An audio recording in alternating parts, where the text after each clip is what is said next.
Selamat pagi anak-anak. Bagaimana kabar kalian hari ini? Semoga kalian semua dalam keadaan sehat dan tetap semangat ya. Hari ini kita akan belajar tematik kelas 4. Namun sebelum pembelajaran kita dimulai hari ini, kita berdoa terlebih dahulu.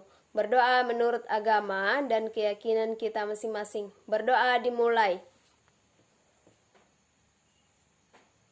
Berdoa selesai.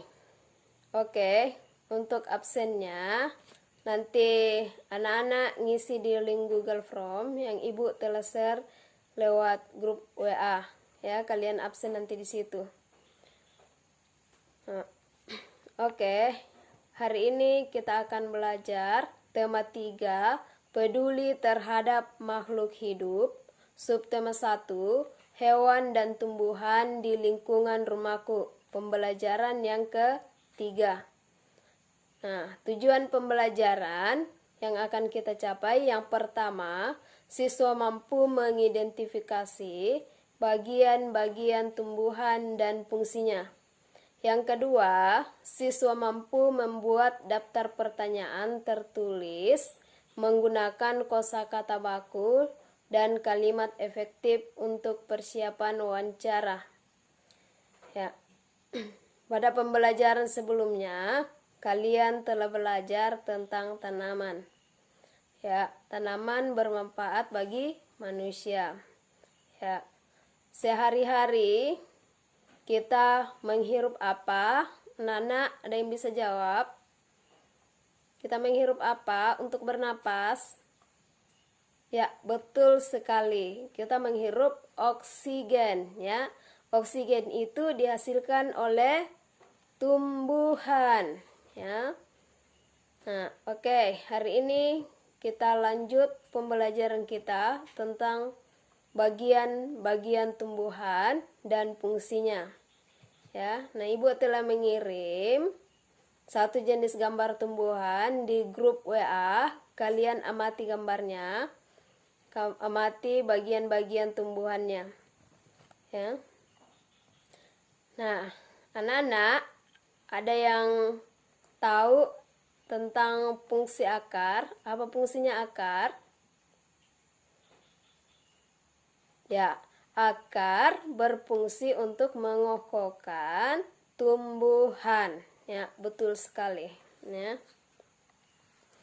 Nah, kita mempelajari tentang bagian-bagian tumbuhan dan fungsinya. Ya. Nah, tumbuhan memiliki beberapa bagian, ya, mulai dari akar, batang, daun, biji, buah, dan bunga. Ya, bagian yang pertama adalah akar. Ya. Akar adalah bagian tumbuhan yang umumnya berada di dalam tanah. Akar berfungsi sebagai bagian yang mengokohkan tumbuhan. Jika tumbuhan tidak memiliki akar, maka tumbuhan akan mudah dicabut, ya. Mudah roboh ketika diterpa angin atau hanyut terbawa air ketika turun hujan. Zat-zat mineral dan air yang dibutuhkan untuk membuat makanan diserap oleh akar dari dalam tanah. Namun, pada beberapa tumbuhan tertentu, akar tidak hanya berfungsi menyerap air dan mineral, tetapi juga berfungsi sebagai penyimpanan cadangan makanan. Misalnya pada tumbuhan umbi-umbian. Ya. Oke, jenis-jenis akar ya. Ada yang disebut akar tunggang dan ada akar serabut. Ya, akar tunggang ini contohnya jeruk, jambu. Kalau akar serabut, contohnya adalah kelapa, padi, jagung. Itu tanaman yang memiliki akar serabut. Kemudian kita lanjut bagian yang berikut, yaitu batang. Batang merupakan bagian tumbuhan yang berada di atas tanah. Batang berfungsi sebagai tempat munculnya daun, bunga, dan buah. Batang juga berfungsi mengedarkan mineral dan daun yang diserap akar serta zat makanan hasil fotosintesis ke seluruh bagian tubuh tumbuhan. Ya. Selanjutnya adalah daun. Daun merupakan bagian tumbuhan yang berfungsi sebagai tempat berlangsungnya fotosintesis. Daun banyak mengandung zat warna hijau yang disebut klorofil. Ya, daun terdiri atas tangkai daun dan helai daun. Ya, kemudian bagian tumbuhan yang berikut yaitu bunga. Bunga merupakan bagian tumbuhan yang berfungsi sebagai alat perkembangbiakan tumbuhan biji. Ya, coba diperhatikan di sini ada gambar bunga dan bagian-bagiannya. Ada tangkai bunga, ada dasar bunga, ada kelopak, ada mahkota, ada kepala sari, benang sari, kepala putik, dan tangkai putik. Ya, itu adalah bagian-bagian bunga. Kemudian yang berikut adalah buah. Buah merupakan bagian tumbuhan yang berfungsi melindungi biji. Contohnya buah mangga dan buah apel. Buah terdiri atas daging buah dan biji. Ya, kemudian yang berikut adalah biji. Biji merupakan hasil dari pembuahan yang terjadi akibat penyerbukan antara serbuk sari dan putik. Jika biji ditanam, akan tumbuh menjadi tumbuhan baru. Biji itu berkeping. Ya, biji ada yang berkeping 1 dan ada yang berkeping 2. Biji berkeping 1 disebut monokotil dan biji yang berkeping 2 disebut dikotil. Ya, dikotil itu contohnya biji kacang dan monokotil contohnya biji jagung. Ya, kemudian ada soal latihan nanti, kalian nanti kerjakan di buku kalian ya. Kemudian kita lanjut di pembahasan berikut. Sebelum kita masuk di pembahasan yang berikut, kalian diskusi kelompok mengamati bagian-bagian tumbuhan. Kalian diskusikan, kalian amati bagian-bagiannya, kemudian nanti kalian tulis laporannya ya, berdasarkan kelompok kalian. Oke, nah supaya kalian lebih memahami lebih jauh tentang bagian tumbuhan dan pelestariannya, maka kalian nanti akan menanam satu jenis biji di dalam pot di rumah masing-masing. Ya, kalian nanti praktek. Kemudian kita lanjut di pembahasan berikut, bahasa Indonesia tentang kosakata baku.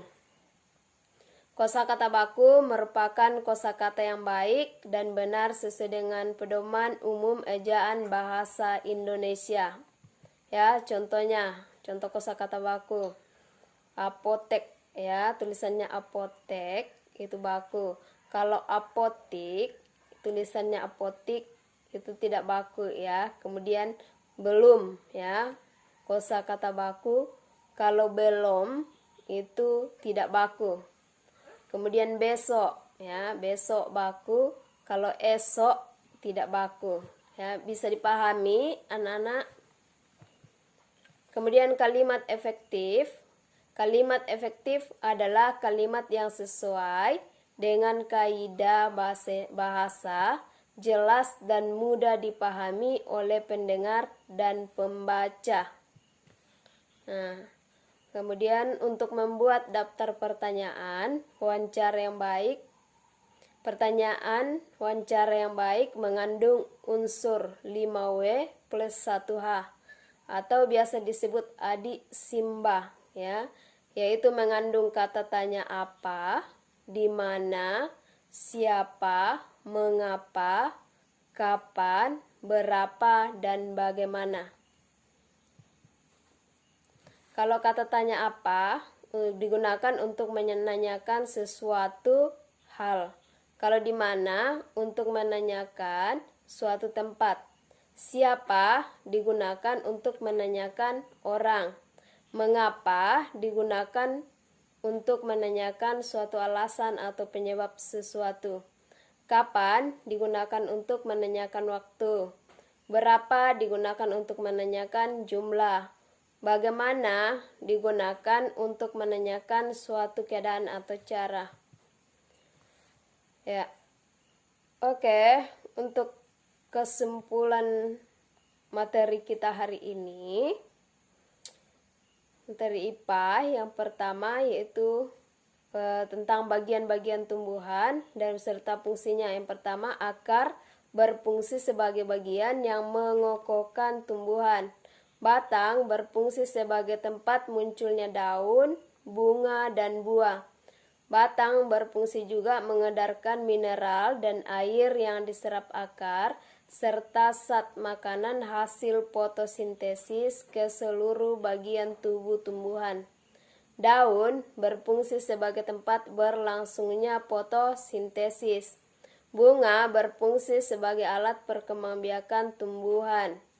Buah berfungsi melindungi biji serta cadangan makanan buat biji berkecambah. Biji berfungsi sebagai cikal bakal tumbuhan baru. Kemudian kosakata baku merupakan kosakata yang baik dan benar sesuai dengan pedoman umum ejaan bahasa Indonesia. Kalimat efektif adalah kalimat yang sesuai dengan kaidah bahasa, jelas dan mudah dipahami oleh pendengar dan pembaca.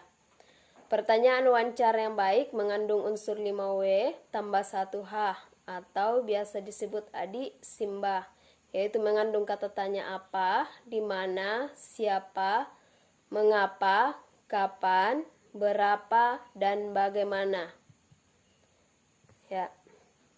Oke, anak-anak, untuk lembar LKPD-nya nanti Ibu kirim atau share nanti di grup WA. Kalian nanti kerjakan latihan soalnya nanti ya. Oke, sampai di sini dulu materi kita hari ini. Ya, untuk menutup kegiatan kita hari ini kita akhiri dengan berdoa. Ya, berdoa menurut agama dan keyakinan masing-masing. Berdoa dimulai. Berdoa selesai. Oke anak-anak, sampai di sini dulu materi kita hari ini. Sekian dan terima kasih. Dadah, sampai jumpa.